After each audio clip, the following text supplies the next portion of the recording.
Pak Heru. Ya, baik. Selamat malam, Ya. Romo, Malam. Ibu, Bapak, sekalian. Malam. Waktu sudah menunjukkan 19.30.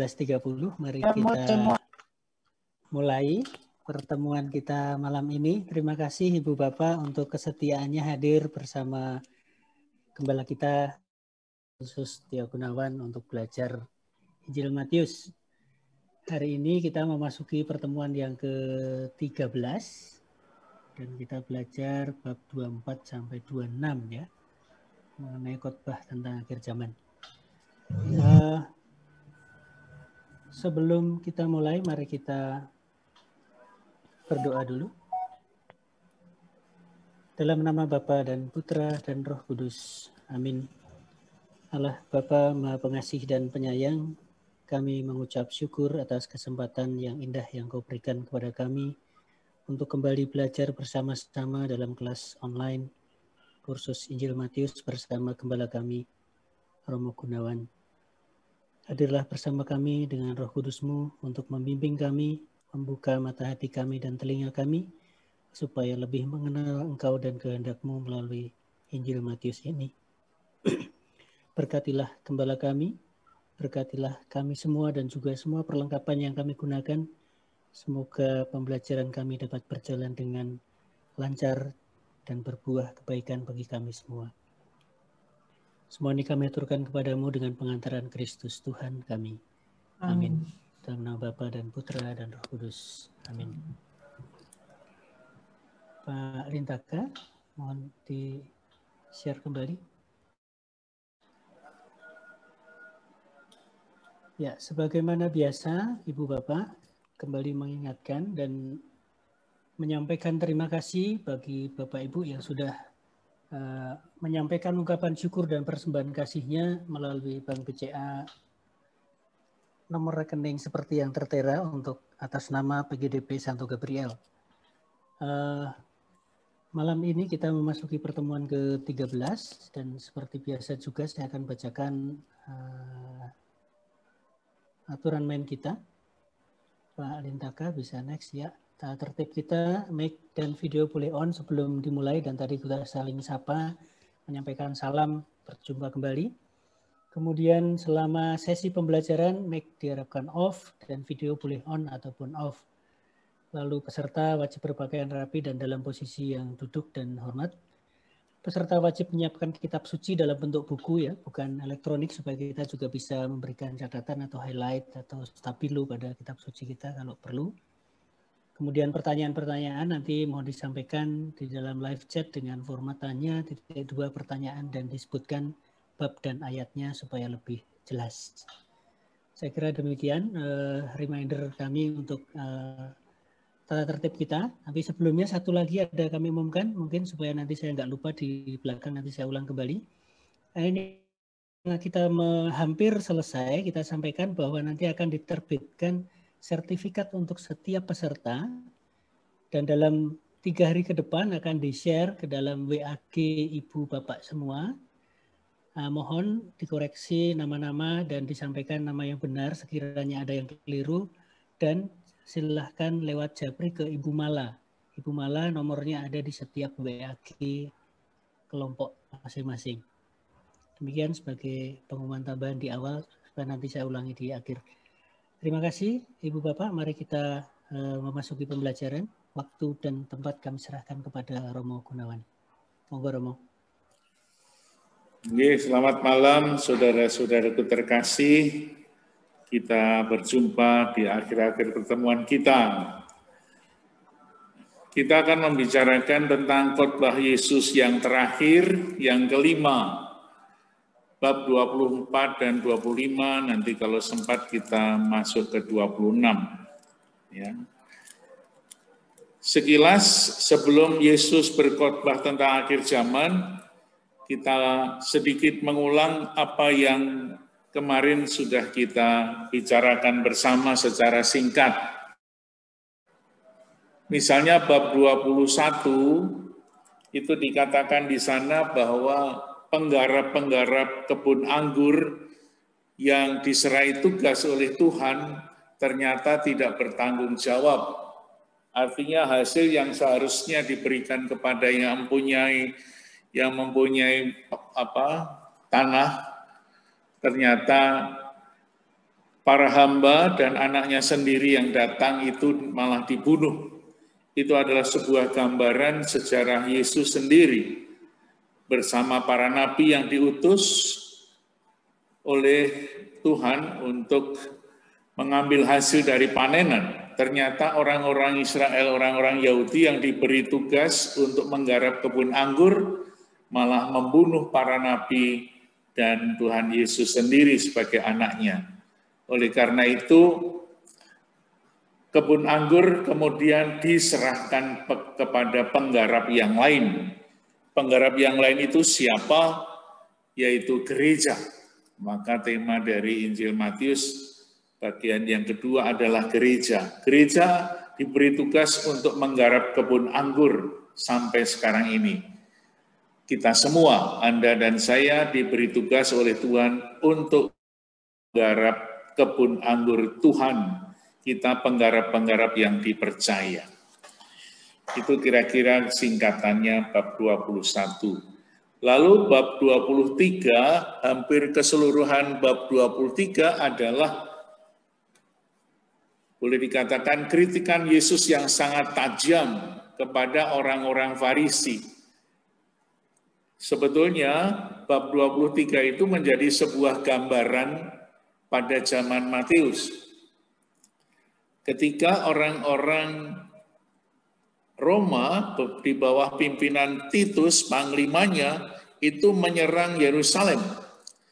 Dan Yerusalem di bumi hanguskan, diratakan tanah oleh Roma, karena Roma sudah tidak sabar lagi bagaimana orang-orang Yahudi dan orang-orang Israel kadang-kadang memberontak. Para pemberontak itu tergabung di dalam kelompok yang namanya orang-orang Selot. Kita ingat, salah satu murid Yesus adalah Simon orang Selot, kaum pemberontak. Karena orang-orang Israel juga ingin merdeka dari penjajahan Roma, maka mereka menyusun kekuatan. Tetapi kekuatannya itu hanya secara sporadis, maka gampang ditumpas. Sehingga tahun 70 itu orang Roma sudah tidak sabar lagi, sehingga mereka datang ke Yerusalem menghancurkan orang-orang Yerusalem dan juga termasuk Bait Allah. Dan sejak saat itulah Yerusalem habis riwayatnya. Artinya Bait Allah itu berakhir pada tahun 70 itu. Nah, dengan berakhirnya Yerusalem sebagai pusat ibadat orang-orang Yahudi, maka berakhir pula orang-orang Saduki. Para pemimpin agama itu juga termasuk di bumi hanguskan, mati semuanya. Lalu tinggal yang punya berkuasa adalah orang-orang Farisi. Dan orang-orang Farisi melarikan diri dari Yerusalem, dari Bait Suci, karena tidak ada lagi tempat untuk berdoa, tempat untuk beribadat, sehingga mereka pergi dari Yerusalem, minggir ke pinggiran kota Yamnia. Disitulah orang-orang Farisi mendirikan sekolah kitab suci yang disebut di kota Yamnia, sehingga karena tidak ada saingan lagi, partai Saduki sudah habis, tinggallah penguasa tunggal orang-orang Farisi, sehingga kesombongan itu semakin memuncak. Karena di Yamnia mereka menjadi orang yang sangat fanatik, yang sangat keras, menjadi orang yang sangat radikal dan garis keras.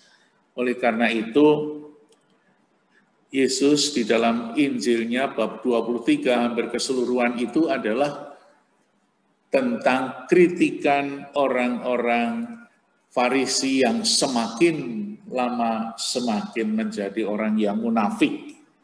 Maka di situ ada 8 sabda celaka. Kalau kita bab 5 ada 8 sabda bahagia, ini ada 8 sabda celaka. Celakalah kamu, hai orang Farisi dan orang-orang munafik, sebab wajahmu itu seperti kuburan. Ya. Dilabur bagus wajahnya, tetapi hatinya penuh dengan tulang belulang yang busuk. Itulah kira-kira bab 23. Sekarang kita masuk bab 24. Apa isinya yang ada di sana? Judulnya adalah khotbah Yesus tentang akhir zaman. Setiap tulisan di dalam Perjanjian Baru dan juga lebih-lebih juga dalam Perjanjian Lama, ada jenis-jenis sastra yang mewarnai kitab suci itu.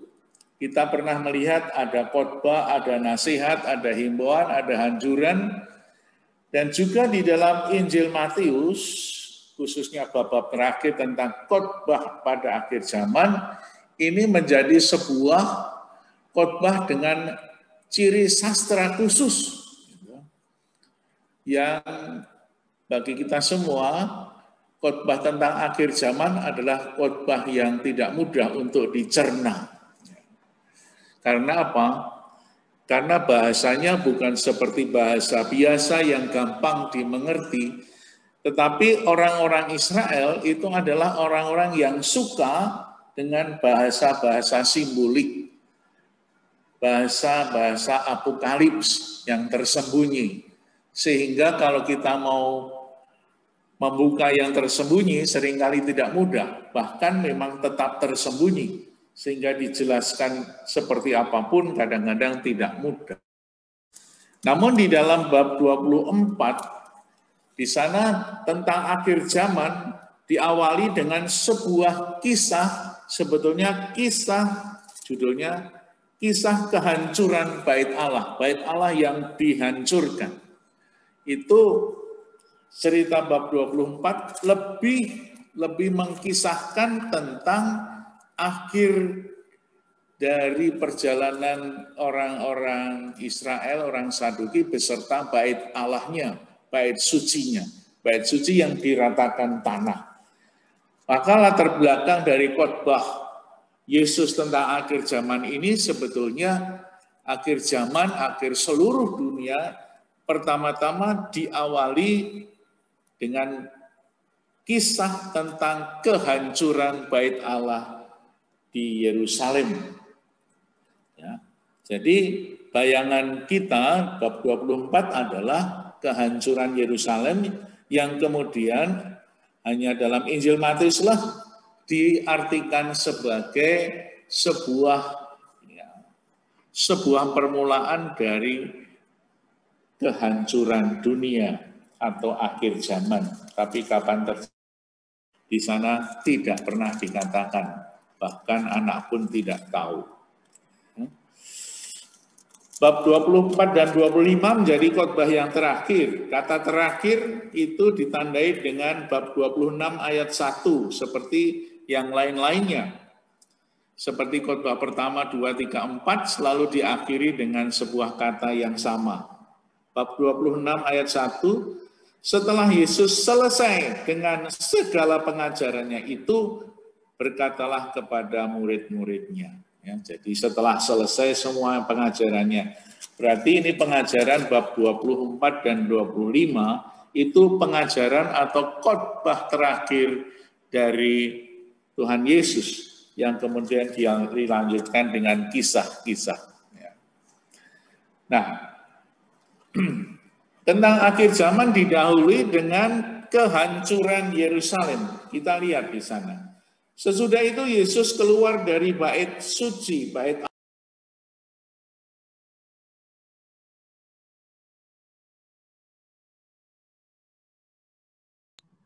Romo nggak ada suara. Romo termute, Romo. Di unmute. Sudah? Yeah. Dah, ya. Jadi belum masuk dari tadi ya? Enggak, sudah barusan aja kok. Hah? Yang terakhir saja. Yang tentang bab 21 tadi belum masuk ya? Hanya yang 2 kalimat terakhir, Romo, yang tidak masuk. Sudah, Mo. Yang terakhir aja. Oke. Kita mulai khotbah Yesus tentang akhir zaman, itu dimulai dengan kehancuran bait Allah. Ya.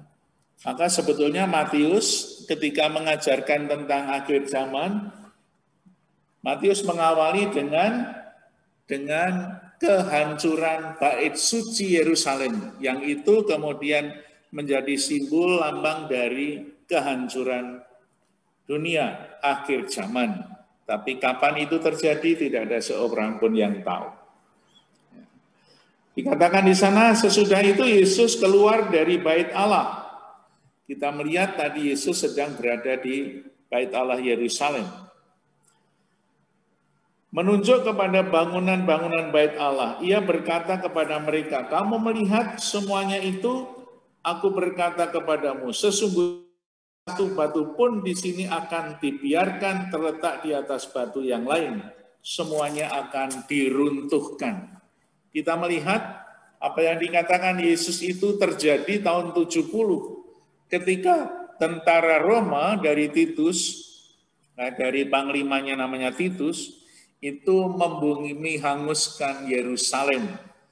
Sehingga apa yang terjadi dikatakan di dalam kisah ini.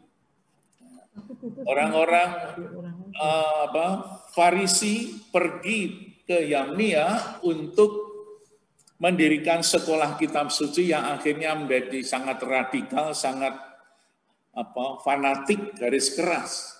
Maka tadi bab 23 Yesus mengecam keras sekali tentang orang-orang Farisi dan yang sangat munafik. Kita melihat bahwa Yesus itu begitu keras terhadap orang yang munafik, tetapi terhadap orang-orang berdosa, Yesus sangat lemah lembut menerima mereka. Lalu apa yang terjadi ketika bait Allah itu dihancurkan? Ada permulaan penderitaan di dalam ayat 3. Ketika Yesus duduk di atas Bukit Zaitun, datanglah murid-muridnya kepadanya untuk bercakap-cakap sendirian dengan dia. Katakanlah kepada kami bila mana itu akan terjadi dan apakah tanda kedatanganmu dan tanda kesudahannya dunia. Waspadalah supaya jangan ada orang yang menyesatkan kamu, sebab banyak orang akan datang dan memakai namaku, berkata, aku Mesias, dan mereka akan menyesatkan banyak orang. Kamu akan mendengar deru perang dan kabar-kabar tentang perang, namun waspadalah. Jangan kamu gelisah sebab semuanya itu harus terjadi, tetapi itu belum kesudahannya. Sebab bangsa akan bangkit melawan bangsa dan kerajaan melawan kerajaan. Akan ada kelaparan dan gempa bumi di berbagai tempat. Akan tetapi semuanya itu barulah permulaan penderitaan. Pada waktu itu kamu akan diserahkan supaya disiksa dan kamu akan dibunuh dan dibenci. Semua bangsa oleh karena namaku.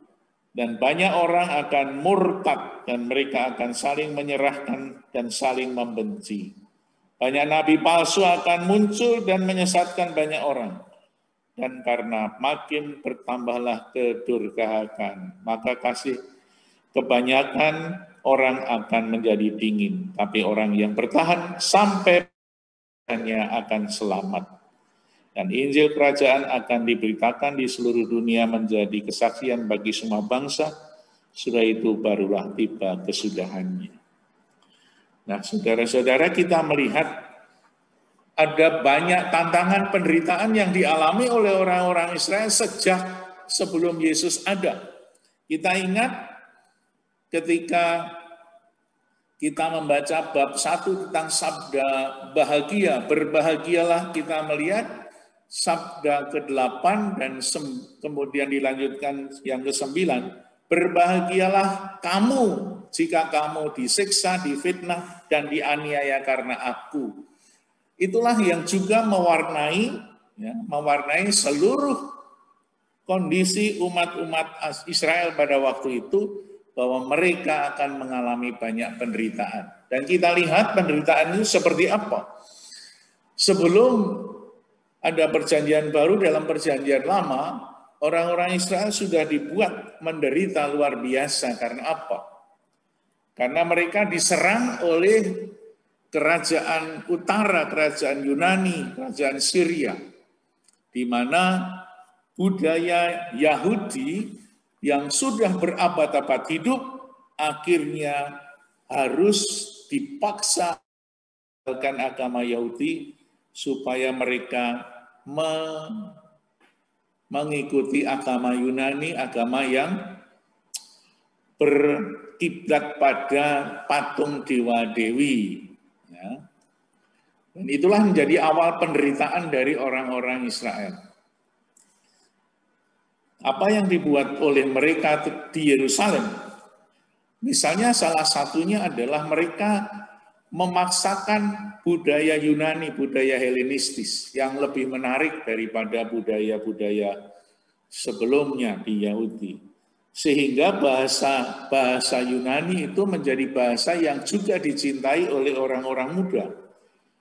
Oleh karena itu kitab suci yang seringkali disebut Deuterokanonika itu muncul pada saat orang-orang Israel, orang-orang Yahudi itu ditekan, dijajah oleh zaman Antiochus Epiphanes misalnya saja tahun 167 sebelum Masehi. Apa yang dibuat? Mereka harus meninggalkan budayanya, misalnya saja patung-patung dewa-dewi Zeus yang menjadi patung besar itu di tempat Bait Allah Yerusalem. Itu kan suatu penghinaan yang luar biasa. Lalu mezbah di Bait Allah yang seharusnya dipakai untuk mempersembahkan kurban bakaran itu sekarang diinjak-injak dan bahkan mezbah itu dipakai untuk apa? Untuk membakar kurban yang berupa babi yang dikatakan haram oleh orang-orang Yahudi. Sehingga apa? Itu menjadi sebuah siksaan yang luar biasa, menjadi sebuah penderitaan yang luar biasa. Akhirnya kemudian dilanjutkan pada zaman Yesus dan bahkan sesudahnya. Pada saat gereja itu ada, mulai tumbuh dan berkembang di Israel, di sana ada penganiayaan yang luar biasa. Dari mana? Dari Kekaisaran Roma yang juga menganut agama Yahudi. Kita lihat bagaimana Kekaisar Roma itu sangat kejam terhadap umat Kristiani. Maka disitulah penderitaan-penderitaan dialami oleh orang-orang Kristiani pada awal gereja mulai tumbuh. Kita lihat misalnya zaman Yesus yang hidup di Roma adalah Kaisar Tiberius. Sesudah Tiberius diganti oleh Caligula. Caligula ini adalah kaisar yang rada lalim, yang sangat lalim bahkan, rada sinting sedikit. Memaksakan apa? Memaksakan patungnya Caligula dipasang di Bait Allah. Itu kan satu penghinaan luar biasa bagi orang Yahudi. Padahal Caligula itu jauh ya, tinggal di Italia, di Roma, harus nyebrang ke sana. Karena memang orang-orang Israel itu dijajah oleh Kekaisaran Roma. Sesudah Caligula ada kaisar juga namanya Claudius. Claudius itu di dalam surat Paulus atau dalam Kisah Rasul bab 18 itu di sana diceritakan bagaimana Paulus ketemu dengan Priska dan Aquila yang diusir oleh Kaisar Claudius dari Roma. Karena apa? Karena orang-orang Kristen yang tinggal di Roma pada dianiaya dan Priska Aquila suami istri itu diusir dari Roma karena masalah Kristus. Lalu lebih-lebih Kaisar Nero yang menggantikan Claudius itu kaisar yang rodo sinting, gitu. Sinting aja bisa jadi kaisar. Mungkin sekarang juga ada orang sinting yang ingin menjadi penguasa. Nah, itulah yang terjadi zaman Nero. Itulah Petrus dan Paulus sekitar tahun 67 itu dipenggal kepalanya si Paulus, lalu Petrus disalib. Maka di sana dikatakan ada siksaan berat yang akan dialami oleh umat Kristiani yang menjadi awal dari kehadiran anak manusia. Itulah yang dialami oleh orang-orang Kristiani pada zaman itu, dan akhirnya pada tahun 70 habislah riwayat bait suci, dan yang nanti akhirnya Yerusalem dikosongkan oleh tentara-tentara Roma. Tidak ada lagi orang Yahudi yang boleh tinggal di Yerusalem. Sehingga saat itulah kemudian orang-orang Yerusalem pergi ke seluruh dunia menjadi orang diaspora. Dan Yerusalem menjadi wilayah yang netral, tidak boleh ditempati oleh siapapun juga. Yang kemudian disebut sebagai Yerusalem itu adalah bahasa Italinya Alia Capitolina, yang oleh orang-orang Syria dikatakan sebagai Palestina. Itu tanah kosong sebetulnya. Ya. Yang kalau di sini tanah garapan yang kosong, akhirnya nanti tanah-tanah itu ditempati oleh orang-orang tanpa sertifikat tanah. Nah, itulah kira-kira apa yang dialami oleh orang-orang Kristiani awal ketika mereka harus menerima siksaan yang cukup berat, ya, dengan mesias-mesias palsu yang mewartakan tentang keselamatan. Tapi kita catat bab 24 ayat 13, tetapi orang yang bertahan sampai pada kesudahannya akan selamat. Itulah kata-kata yang pantas kita renungkan. Kesetiaan yang nanti akan dikembangkan oleh Yohanes di dalam kitab Wahyu. Maka nada-nada dari bab 24 ini adalah nada apokalips dengan bahasa yang sering tidak mudah untuk dibaca, diartikan.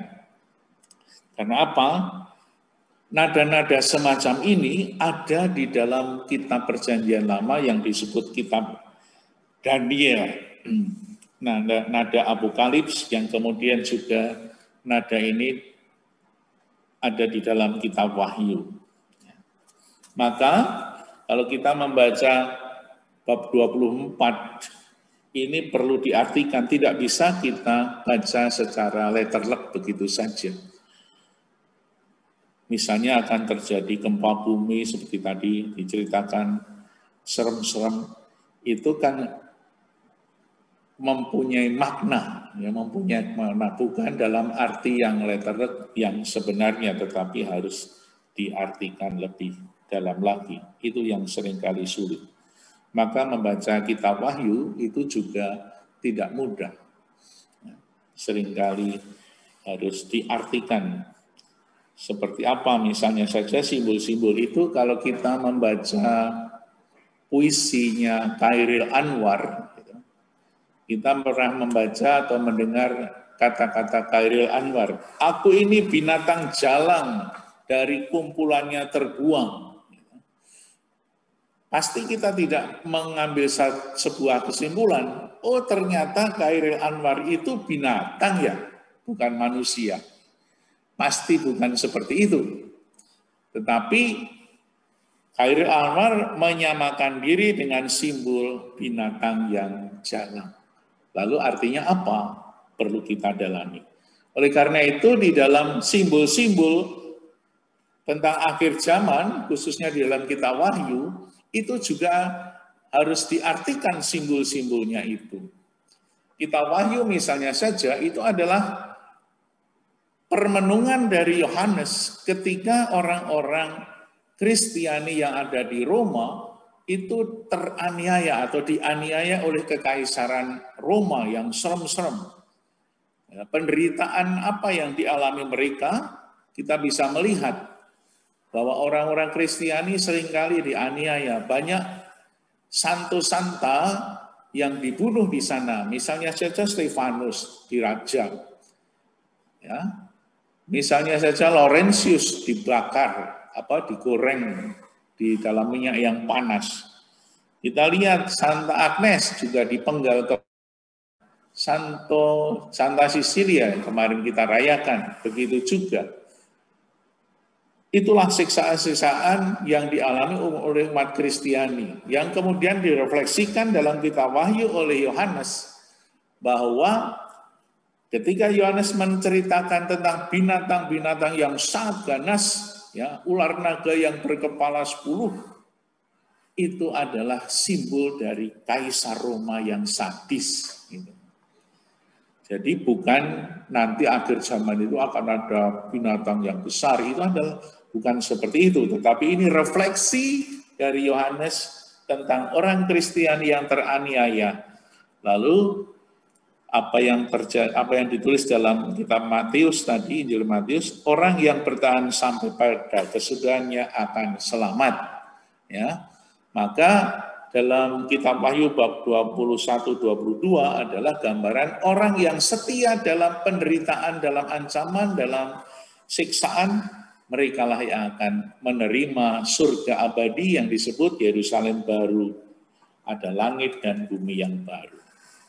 Nah, kurang lebih itulah yang ada juga dalam Injil Matius tentang kedatangan anak manusia, tentang perumpamaan pohon ara. Ya. Kita lihat ayat 29. Segera sesudah siksaan, pada matahari akan menjadi gelap dan bulan tidak bercahaya dan bintang-bintang akan bersatuan dari langit dan kuasa-kuasa langit akan goncang. Pada waktu itu akan tampak tanda anak manusia di langit dan semua bangsa di bumi akan meratap dan mereka akan melihat anak manusia itu datang dalam awan-awan di langit dengan segala kekuasaan dan kemuliaannya. Ya, kita melihat kata anak manusia itu sudah beberapa kali muncul di dalam Injil Matius. Ya. Artinya apa? Kalau Yesus diberi gelar sebagai anak manusia, di sana Yesus menampakkan keilahiannya.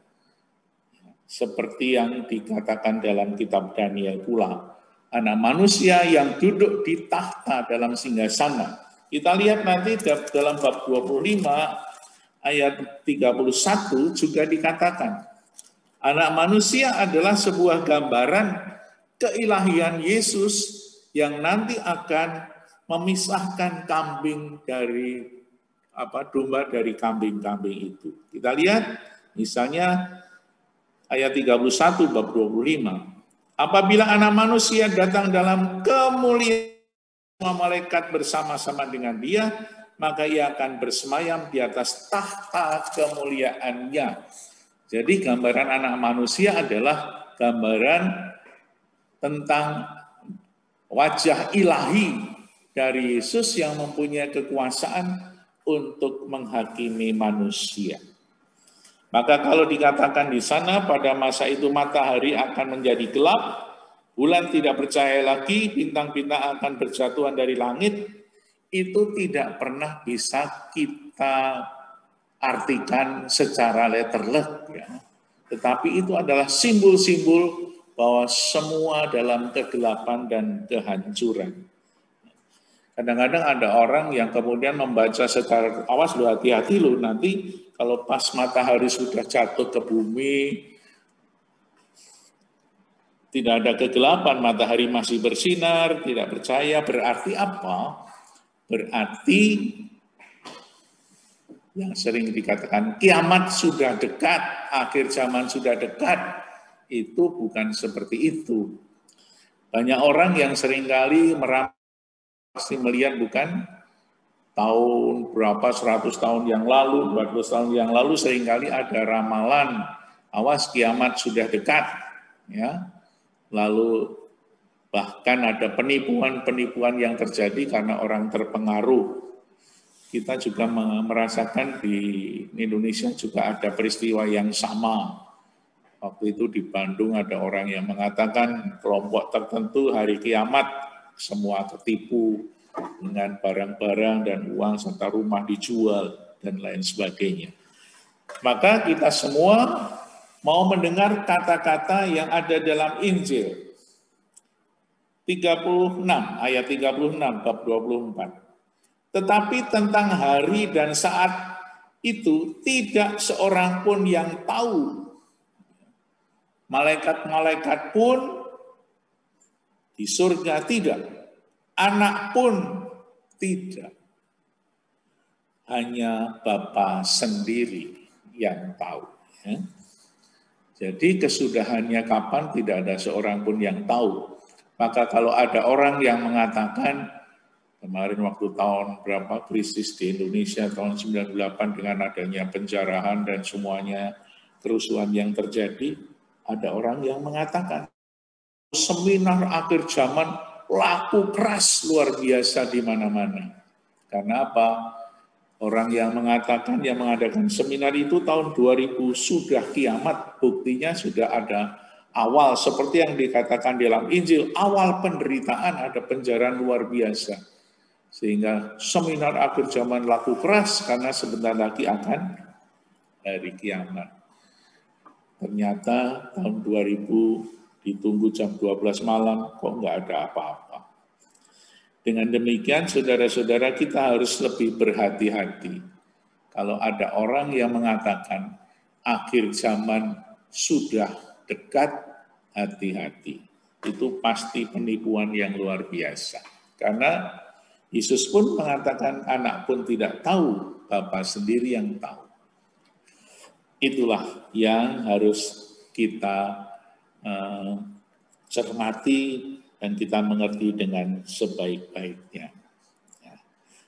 Maka kemudian ada orang yang mengatakan, lalu akhir zaman itu apa? Zamannya sudah berakhir. Ya. Maka bisa kita artikan bahwa pada saat orang itu meninggal, mati, disitulah zamannya berakhir. Itulah hari terakhir bagi dia di dunia ini. Akhir zaman, zaman dia sudah selesai. Itulah artinya hari kiamat. Setiap orang mempunyai kiamatnya sendiri-sendiri. Lalu apa yang harus kita buat? Ada 3 nasihat sebelum Yesus menampilkan sebagai anak manusia yang mengadili manusia seperti domba memisahkan dari kambingnya. Pertama-tama, tentang berjaga-jaga. Ya. Maka warta tentang akhir zaman itu bukan menjadi warta yang menakutkan, bukan menjadi warta yang menyedihkan, tetapi ini ada dalam Injil. Injil adalah warta sukacita. Maka kalau kita membaca Injil, kita menjadi sedih, menjadi takut, menjadi rasanya kurang enak, itu berarti kita salah membaca. Injil adalah kabar sukacita, termasuk nubuat Yesus atau khotbah Yesus tentang akhir zaman. Ini menjadi warta sukacita bagi kita umat manusia. Karena apa? Karena dengan mewartakan akhir zaman, kita untuk mencintai Tuhan. Kita diajak untuk mengerti tentang kasih Allah yang luar biasa. Kita diajak untuk mengerti tentang kerajaan Allah. Maka nilai positifnya adalah kita diajak untuk berjaga-jaga, ya, untuk menyiapkan diri, untuk meningkatkan kualitas hidup Kristiani. Atau dengan bahasa kitab sucinya yang kita baca dalam Injil Matius di awal, bertobatlah, sebab kerajaan surga sudah dekat. Maka ini kan warta sukacita. Setiap orang yang bertobat berarti apa? Berarti mengarahkan kembali hidupnya kepada Tuhan, berbalik kepada Tuhan. Oleh karena itu, warta gembira tentang hari kiamat, tentang akhir zaman, kita lihat dalam nilai positifnya, yaitu kita diajak untuk memperbaiki diri, untuk meningkatkan kualitas iman Kristiani, yakni juga berjaga-jaga. Ya. Dalam ayat 37, nasihat pertama adalah berjaga-jaga. Sebab sebagaimana halnya pada zaman Nuh, demikian pula halnya kelak pada kedatangan Anak Manusia. Sebab sebagaimana mereka pada zaman sebelum air bah itu makan dan minum, kawin dan mengawinkan, sampai kepada hari Nuh masuk ke dalam bahtera. Dan mereka tidak tahu akan sesuatu sebelum air bah itu datang dan melenyapkan mereka semua. Demikian pula lah halnya kelak pada kedatangan Anak Manusia. Pada waktu itu kalau ada 2 orang di ladang, yang seorang akan dibawa dan yang lain akan ditinggalkan. Kalau ada 2 orang perempuan sedang memutar batu kilangan, yang seorang akan dibawa, yang lain akan ditinggalkan. Karena itu berjaga-jagalah, sebab kamu tidak tahu hari maupun dari mana Tuhan mau datang. Nah, inilah nasihat-nasihat untuk meningkatkan kualitas kita, supaya kita selalu berjaga, supaya kita tahu, supaya kita selalu siap, karena kita tidak tahu kapan Tuhan datang. Nah, kemudian bagaimana berjaga-jaga itu digambarkan dengan hamba yang setia dan hamba yang jahat. Yang setia adalah orang yang selalu siap dan berjaga-jaga, sehingga ketika tuannya datang, dia sudah siap untuk mengikutinya. Lalu bagaimana dengan ayat bab 25? 25 ada 3 dalam satu bab, itu ada 3 kisah yang berhubungan satu dengan yang lain. Kisah yang pertama adalah kisah tentang gadis-gadis yang bodoh dan gadis-gadis yang bijaksana. Saya berpikir kenapa kok yang disebut 5 gadis bodoh dan 5 bijaksana. Rupa-rupanya dalam Injil Matius itu banyak juga angka 5, bukan?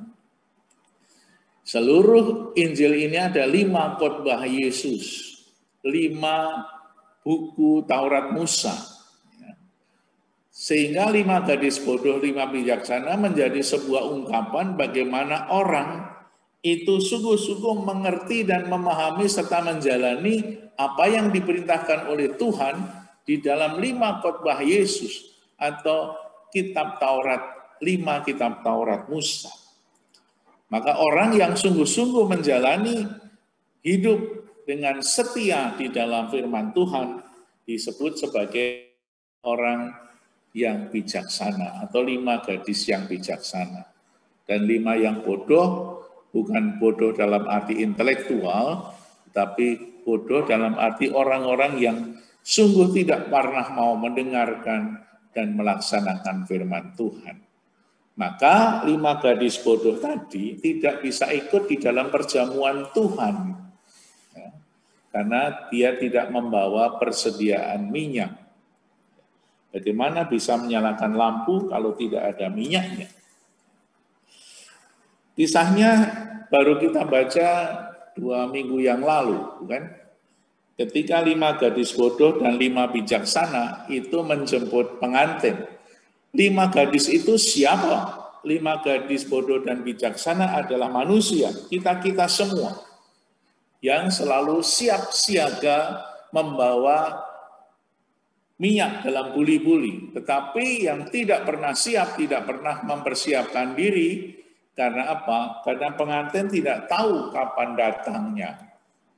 Pengantin jam berapa mau datang untuk resepsi tidak ada yang tahu. Ternyata terlambat, benar. Dalam ayat 5 dikatakan, 25 ayat 5, tetapi karena mempelai itu tidak datang-datang juga, mengantuklah mereka semua, lalu tertidur. Karena mempelai ditunggu dari jam 5 sore nggak datang, jam 6 nggak datang, jam 8 nggak datang, jam 9 nggak datang. Gadis-gadis itu mulai mengantuk dan tertidur. Kadang-kadang saya berpikir, kenapa kok gadisnya gampang ngantukan ya zaman dulu ya. Rumah-rumahnya zaman dulu gadis-gadis ngantukan. Tidak seperti gadis zaman sekarang. Jam 2 pagi masih mejeng di kota. Nah, itulah yang terjadi. Lalu orang-orang yang tidak siap dengan minyak, tidak bisa menyalakan lampu, tidak bisa ikut di dalam perjamuan surgawi. Kata-kata yang terakhir ayat 13, karena itu berjaga-jagalah sebab kamu tidak tahu akan hari maupun akan saatnya. Inilah pesan yang sekarang ini masih aktual. Karena apa? Dalam pandemi ini kita juga mengalami peristiwa-peristiwa yang seperti itu. Berjaga-jaga karena kematian itu tiba-tiba. Kita juga mengalami di paroki minggu ini, ada berapa yang meninggal selama 1 minggu atau hampir 2 minggu. Itu ada 6 umat yang dipanggil Tuhan. Tadinya mereka sehat-sehat saja. Maka firman ini sungguh-sungguh menjadi firman yang sangat aktual. Berjaga-jaga itu seperti apa?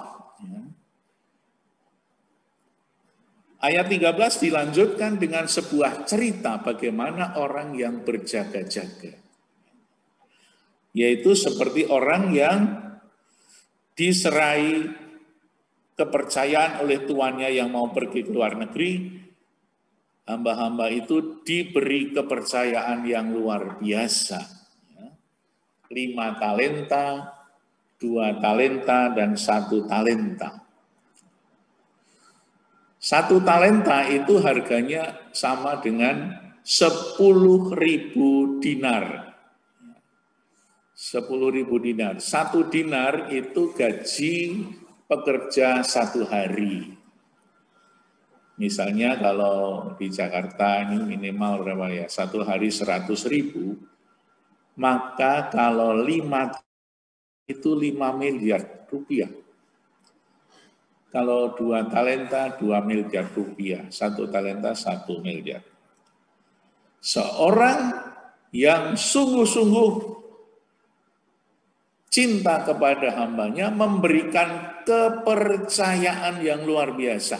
Bayangkan, kalau Bapak Ibu mau pergi ke luar negeri, nitip uang kepada hambanya, titip ya 1 miliar, tega nggak? Percaya nggak? Susah ya. Tetapi cintanya, kepercayaannya, harta yang besar diserahkan kepada hambanya, kepada kita-kita umatnya. Harta yang besar itu apa? Kehidupan kita ini. Ya, kehidupan kita ini kan tidak apa ya? Tidak rela kalau hanya dibayar dengan kamu tak penggal kepalanya ya, tak bayar 1 juta nggak mau, 2 juta, 10 miliar pun saya nggak mau kalau disuruh mati.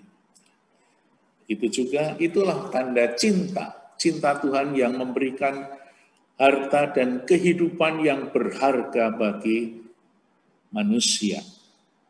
Maka berjaga-jaga bukan hanya diam-diam saja, tunggu bis di halte, tetapi berjaga-jaga adalah seperti orang yang diserai talenta. Bekerja keras sehingga hidupnya itu mempunyai arti. Sehingga kehidupan yang dianugerahkan oleh Tuhan kepada kita itu sungguh-sungguh tumbuh dan berkembang. Khususnya di dalam hal iman, harapan, dan kasih. Kita beriman, iman kita tumbuh. Artinya apa? Harus berinteraksi dengan orang lain. Seperti yang menerima 5 talenta, 2 talenta itu kan dia berinteraksi, bekerja keras untuk apa? Untuk meningkatkan kualitas hidupnya.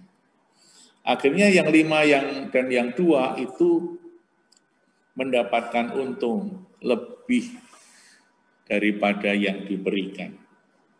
5 menjadi 10, 2 menjadi 4, sehingga kata-kata Tuhan yang punya talenta itu mengatakan apa?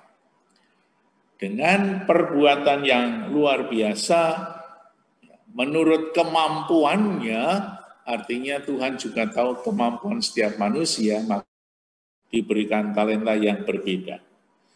Maka hasilnya itu tidak pernah dipersoalkan. Kamu 5, kamu 2, hasilnya kok lebih banyak 5-nya.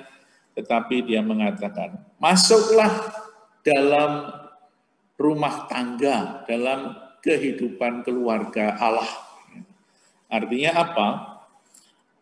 Hamba itu tidak lagi disebut sebagai hamba, tetapi menjadi anggota keluarga. Maka setiap orang yang berjaga-jaga dan mengembangkan diri sebagai manusia yang berharga, yang meningkat kualitasnya akan melihat dan merasakan lebih baik lagi kemurahan hati Allah. Orang dapat merasakan kemurahan hati Tuhan, bahwa orang itu tidak hanya dipercaya sebagai hambanya, tetapi sebagai anggota rumah tangganya. Dengan kata-kata apa? Baik sekali perbuatanmu itu, hai hamba yang baik dan setia, engkau telah memikul tanggung jawab dalam perkara kecil, aku akan memberikan kepadamu tanggung jawab yang lebih besar. Masuklah dan turun dalam kebahagiaan Tuhanmu. Luar biasa ya. Tidak pernah terbayangkan bahwa hamba itu akan mendapatkan hadiah yang begitu luar biasa besarnya. Bukan hanya dianggap sebagai hamba, tetapi turutlah, masuklah dalam kebahagiaan Tuhanmu, menjadi satu dengan Allah sendiri. Itulah yang dikatakan oleh Matius di dalam Injilnya. Namun yang satu talenta itu tidak berkembang karena menyembunyikan uangnya, talentanya dalam tanah. Bahkan dia mengatakan kepada tuannya itu, orang yang tidak pernah bekerja, orang yang tidak berusaha, orang yang tidak pernah mengembangkan diri, mengembangkan imannya, kasihnya kepada sesama, perbuatannya yang tidak baik, itu tidak mampu melihat Allah yang murah hati, tetapi melihat kekejaman Allah sendiri. Itulah perjanjian lama. Perjanjian lama, saudara-saudara, kalau kita membaca kisah-kisah yang ada dalam perjanjian lama, itu kita melihat seringkali Allah dikatakan Tuhan yang marah, Tuhan yang murka, Tuhan yang menghukum. Dan rupa-rupanya itu dihayati juga oleh orang-orang Farisi dan orang-orang Saduki yang tergambar di dalam hamba yang mempunyai, yang diberi satu talenta itu. Hanya memandang Tuhan yang kejam, Tuhan yang murka, Tuhan yang seringkali menghukum. Tetapi tidak mampu melihat kemurahan hati Allah. Nah, kalau ini ceritanya diteruskan, dikarang lagi, apakah nggak ada orang yang menolong ya, yang satu itu? Mungkin membimbing, mengajari, yuk kita bekerja. Mungkin itu yang juga menjadi pastoral kita sekarang ini. Kalau ada orang yang tidak mampu melihat kemurahan hati Allah, dia hanya berkutat pada pandangan perjanjian lama yang kadang-kadang masih terjadi sekarang ini, ketika ada orang sakit, sudah berbuat baik banyak, sudah membantu gereja luar biasa, pembangunan gereja dan lain-lainnya, kok aku dikasih sakit ya? Tuhan murka kali, Tuhan marah ya, dengan perjanjian lama. Semuanya itu dirubah dalam perjanjian baru. Kita lebih bisa melihat bagaimana Allah itu penuh belas kasih. Lebih-lebih kepada orang berdosa, kita melihat bab 9, ketika Matius orang berdosa dipanggil oleh Yesus untuk menjadi muridnya, di sana Allah yang berbelas kasih tampak. Orang-orang yang berdosa diampuni, dan lain sebagainya. Nah, lalu yang ketiga, dalam bab 25, Apa yang terjadi? Minggu kemarin kita membaca ini, hari Minggu kemarin, tentang penghakiman terakhir menjadi penutup dari tahun liturgi gereja. Karena minggu depan kita memasuki minggu Advent yang pertama. Pada pesta Kristus Raja semesta alam, di tahun A kita membaca tentang penghakiman terakhir. Maka ini menjadi sebuah kesimpulan dari kisah tentang khotbah Yesus yang nanti dilakukan bisa yang lain. Pajangan Yesus. Matius mau memperlihatkan tentang perjalanan hidup manusia, bagaimana perbuatannya, bagaimana mengungkapkan cintanya kepada Tuhan di dalam cinta kepada manusia, kepada sesama. Diumpamakan dengan domba dan kambing. Apabila anak manusia datang dalam kemuliaannya dan semua malaikat bersama dengan dia, maka ia akan bersemayam di atas tahta kemuliaannya. Lalu semua bangsa akan dikumpulkan di hadapannya dan ia akan memisahkan mereka seorang daripada seorang sama seperti gembala memisahkan domba dari kambing. Dan ia akan menempatkan domba-domba di sebelah kanan dan kambing-kambing di sebelah kirinya. Kita lihat ayat 34 ada sebuah perubahan. Ketika ayat 31 dikatakan apabila anak manusia datang. 34 berubah menjadi dan raja itu. Ya, jadi gelarnya dikumpulkan di sana. Anak manusia kemudian menjadi raja. Dan raja itu akan berkata kepada mereka yang di sebelah kanan, mari hai kamu yang diberkati oleh Bapakku, terimalah kerajaan yang disediakan bagimu sejak dunia dijadikan. Sebab ketika aku lapar, kamu memberi aku makan, ketika aku haus, memberi minum. Ketika aku seorang asing, kamu memberi tumpangan. Ketika aku telanjang, kamu memberi aku pakaian. Ketika aku sakit, kamu melawati aku. Ketika aku dalam penjara, kamu mengunjungi aku. Maka orang-orang benar itu akan menjawab katanya, ganti lagi gelarnya. Tadi anak manusia, kemudian raja, sekarang berubah. Ya. Maka orang-orang benar itu akan menjawab katanya, Tuhan. Dari anak manusia, raja menjadi Tuhan. Bila manakah kami melihat engkau lapar, dan lain sebagainya, lalu kesimpulannya apa yang ada di sana? Kita melihat ayat 40 kembali raja lagi.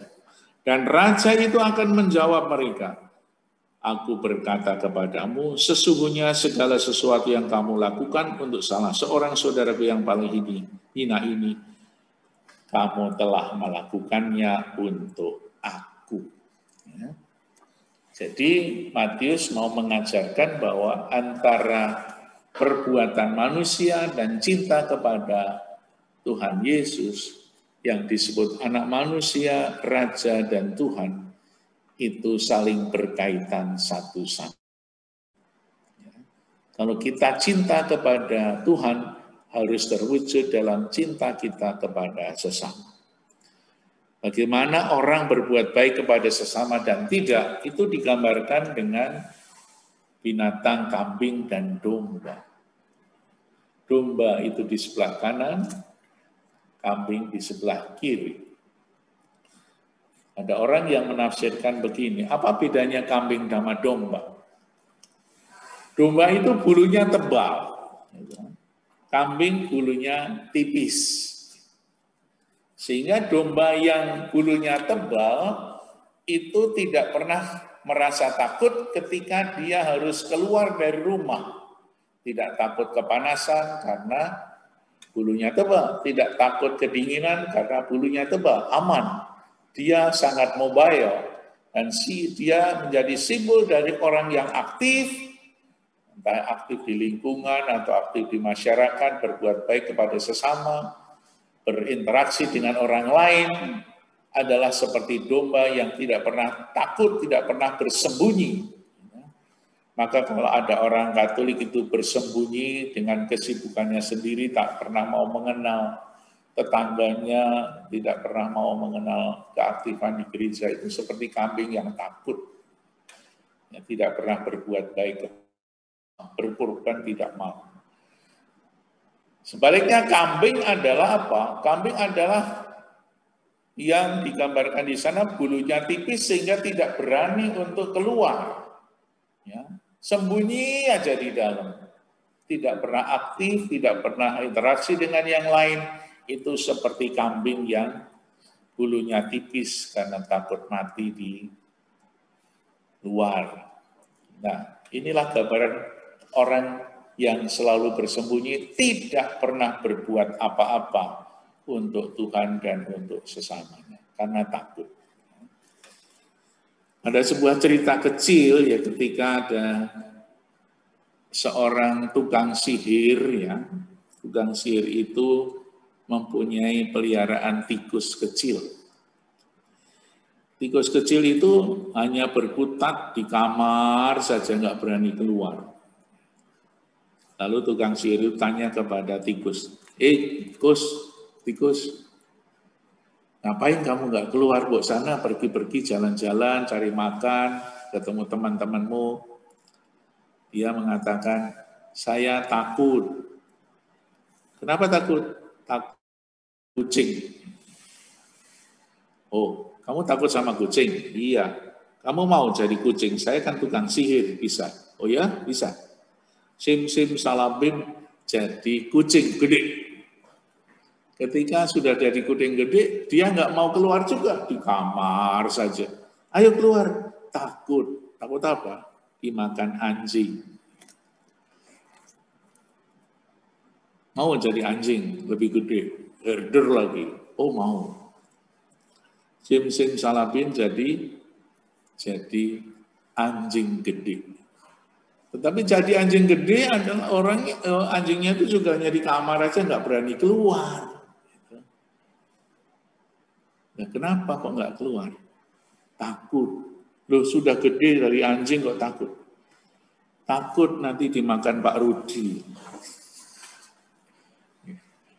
Ya, jadi kalau orang itu takut itu tersiksa oleh ketakutannya sendiri sehingga tidak tumbuh dan berkembang. Maka gambaran domba adalah gambaran orang yang di sebelah kanan tadi, orang yang berbuat baik kepada sesamanya. Ketika ada orang yang lapar, aku makan. Ketika orang asing, kamu memberi aku tumpangan. Kapan Tuhan aku memberikan makanan, minuman, tumpangan, pakaian kepadamu? Ketika kamu berjumpa dengan orang yang hina, kamu berbuat baik kepada mereka, kamu berbuat baik kepada. Sedangkan yang kambing yang tidak pernah berbuat apa-apa, berkorban sedikit nggak mau, dia akan masuk ke dalam penderitaan yang kekal. Itulah gambaran tentang akhir zaman yang disampaikan oleh Matius dengan berbagai macam cara. Maka pesannya untuk kita apa? Berjaga-jagalah dan berbuatlah baik senantiasa. Itulah yang ada dalam bab 24 dan 25. Dan kalau kita sedikit menengok ke bab 26, kita melihat ketika Yesus sudah berada di Yerusalem. Yesus, kalau kita melihat perjalanannya, petanya itu dari utara menuju ke selatan. Yerusalem adalah tempat di mana banyak orang dan pemimpin-pemimpin agama Yahudi berkumpul di sana.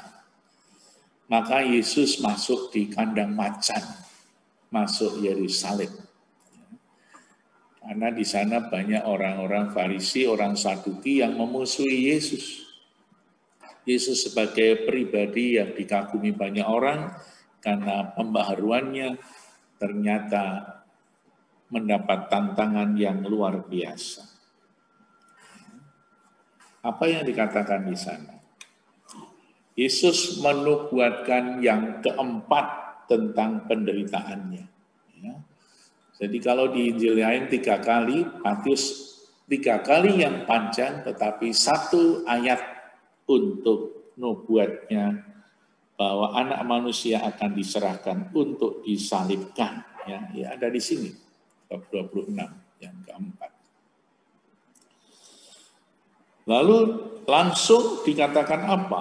Pada waktu itu berkumpullah imam-imam kepala dan tua-tua bangsa Yahudi di istana imam besar. Ternyata kata imam besar itu bukan hanya sekarang ya. Zaman dahulu sudah ada sebutan imam besar yang bernama Kayafas. Jadi imam besar itu pemimpin dari orang-orang Saduki yang nanti memimpin sidang pengadilan Yesus. Itu namanya imam agung, imam besar. Imam besar yang disebut Kayafas, yang membunuh Yesus, yang memperjuangkan kebenaran dan keadilan. Ternyata yang membunuh Yesus, menyalibkan Yesus adalah Kayafas, imam agung. Jadi ini ada 2 orang yang menjadi imam besar, imam agung, Hanas, dan menantunya namanya Kayafas, yang berkuasa selama 18 tahun, diangkat oleh Kekaisaran Roma, dan itulah yang pertama kali kepemimpinan Sanhedrin oleh 2 imam besar bergiliran karena hubungan keluarga. Itulah yang terjadi dalam pengadilan Sanhedrin. Itu adalah pengadilan agama di Yerusalem. Pemimpinnya adalah imam besar, imam agung. Dan mereka merundingkan suatu rencana untuk menangkap Yesus dengan tipu muslihat untuk membunuh dia. Tetapi mereka berkata, jangan pada waktu perayaan supaya jangan timbul keributan di antara rakyat. Ya. Karena apa? Ketika Yesus sudah berada di Yerusalem itu, perayaan Paskah orang Yahudi sudah dekat. Pasti pada saat itu berkumpullah orang-orang yang mempunyai relasi rohani, keterikatan dengan Yerusalem, datang dari berbagai daerah, wilayah, bahkan di luar negeri, berkumpul semua di Bait Allah. Kita masih ingat bagaimana Yesus ngobrak-abrik para pedagang di Bait Allah. Lalu dipotong sebentar tentang Yesus yang diurapi. Ketika Yesus berada di Betania, Betania itu tidak jauh dari Yerusalem. Di rumah Simon si Kusta, ya, rupa-rupanya Simon itu banyak. Di dalam Injil ada Simon Petrus, Simon si Kusta, Simon penyamak kulit. Ini di Betania ada yang namanya Simon si Kusta. Di dalam Injil yang lain itu kisahnya sedikit berbeda. Ya. Yohanes itu di rumahnya Marta dan Maria. Lalu apa yang dikatakan di sana? Datanglah seorang perempuan kepadanya membawa sebuah buli-buli pualam berisi minyak wangi yang mahal. Minyak itu dicurahkan ke atas kepala Yesus dan yang sedang duduk makan. Melihat itu murid-murid gusar dan berkata, untuk apakah pemborosan ini? Sebab minyak itu dapat dijual dengan mahal dan uangnya dapat diberikan kepada orang-orang miskin. Jawab Yesus, ini yang mau dikatakan. Karena Yesus mengetahui pikiran mereka, mengapa kamu menyusahkan perempuan ini? Sebab ia telah melakukan suatu perbuatan yang baik padaku. Karena orang-orang miskin selalu ada padamu, tapi aku tidak akan selalu bersama-sama kamu. Jadi Yesus sebentar lagi tidak akan bersama para murid. ayat sesudahnya, sebab dengan mencurahkan minyak itu ke tubuhku, ia membuat suatu persiapan untuk penguburanku. Ya. Kalau kita mengingat perjanjian lama, ketika Samuel mengangkat Saul, Daud menjadi raja, diurapi dengan menuangkan minyak pada kepalanya. Di dalam teks lain, itu wanita itu tidak mengurapi di atas kepalanya, tetapi menuangkan minyak pada kaki Yesus dan mengusapnya dengan mahkotanya, dengan rambutnya. Namun Matius menempatkan diri sebagai orang yang sudah mau mati. Ketika orang itu mau mati, itu diurapi dengan minyak. Kita lihat bagaimana ketika Yesus wafat atau orang-orang mati pada umumnya, itu selalu diurapi dengan minyak. Kita juga, saudara kita, teman kita yang meninggal, minyak wangi itu ditaburkan pada mereka. Nah, wanita inilah yang mengurapi minyak. Diurapi berarti apa? Diurapi berarti mau menjadi raja. Persiapan untuk Yesus yang akan mati dan bangkit sebagai raja. Sesungguhnya di mana saja Injil ini diberitakan seluruh dunia, apa yang dilakukan ini akan disebut juga untuk mengingat Dia. Ya, sudah setengah 9 lebih, kita berhenti di sini dulu untuk kita lanjutkan tentang kisah Yesus yang sengsara wafat dan bangkit minggu depan terakhir. Terima kasih Mas Heru.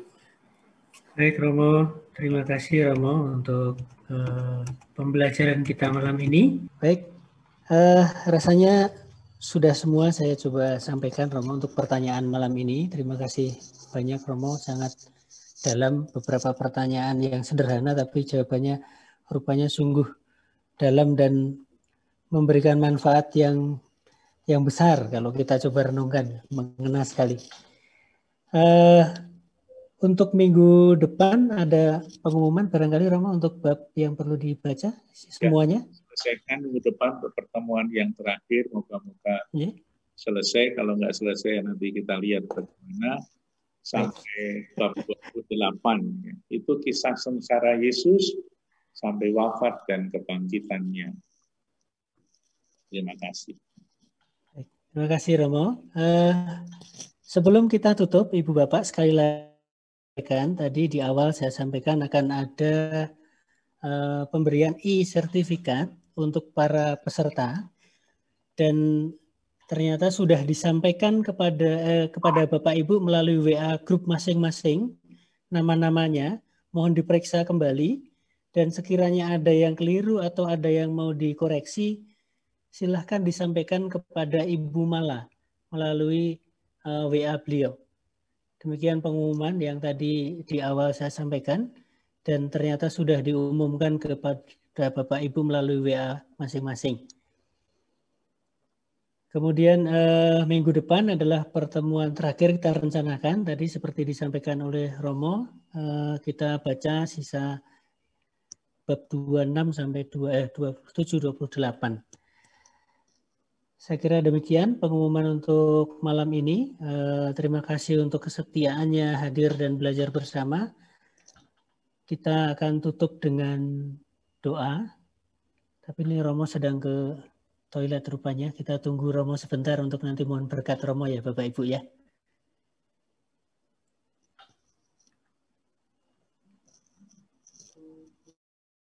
Bu Selvi, apakah ada pengumuman lain selain yang sudah saya sampaikan?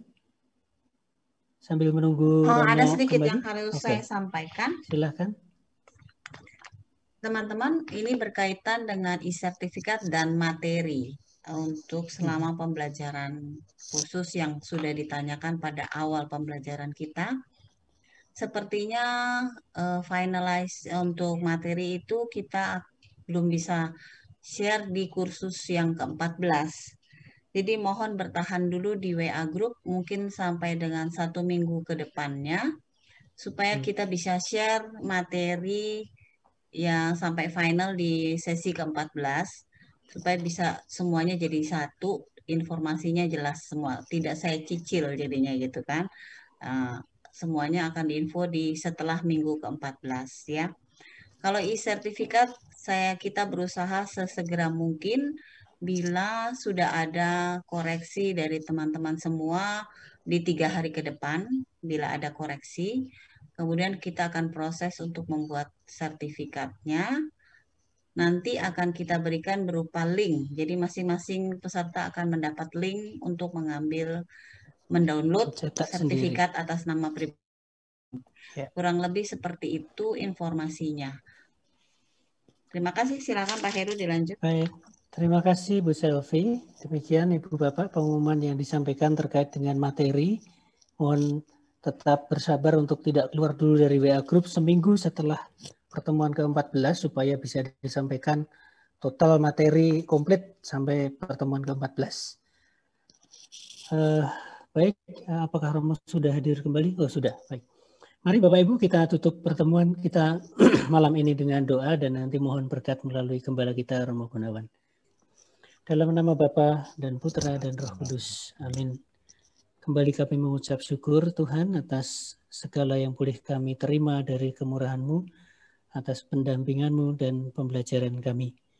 Kiranya semua ini bertahan dalam hati kami, menumbuh kembangkan iman kami, menguatkan pengharapan kami, dan memperbesar kasih kami kepada sesama sebagai bentuk kasih kami kepadamu. Semua ini kami aturkan kepadamu dengan pengantaran Kristus, Tuhan kami. Kami mohon berkat-Mu melalui gembala kami. Tuhan sertamu dan sertamu juga. Dan kita senantiasa dijaga, dikuatkan, dibimbing oleh berkat Allah yang Bapa dan Putra dan Roh Kudus. Amin. Terima kasih Romo, Ibu Bapak. Sampai ketemu minggu depan pada pertemuan ke-14. Tuhan memberkati. Ya. Terima kasih Romo. Terima kasih Bapak Ibu. Terima kasih Pak Heru. Terima kasih Romo. Terima kasih Bapak Ibu panitia. Terima kasih semuanya. Terima kasih semuanya. Baru Irma. Terima kasih panitia. Halo Bu Yuni. Terima kasih Pak. Terima kasih Pak Heru. Sami-sami Pak Heru. Terima kasih. Terima kasih Bu. Ya, selamat malam. Terima kasih Pak Heru. Terima kasih Pak Yohan. Terima kasih Bapak Ibu. Mohon live ya. Monggo Ibu. Terima kasih. Heru. Live dulu ya, izin live ya. Ya Pak Frans. Sampai ketemu. Sampai ketemu minggu depan. Monggo, monggo.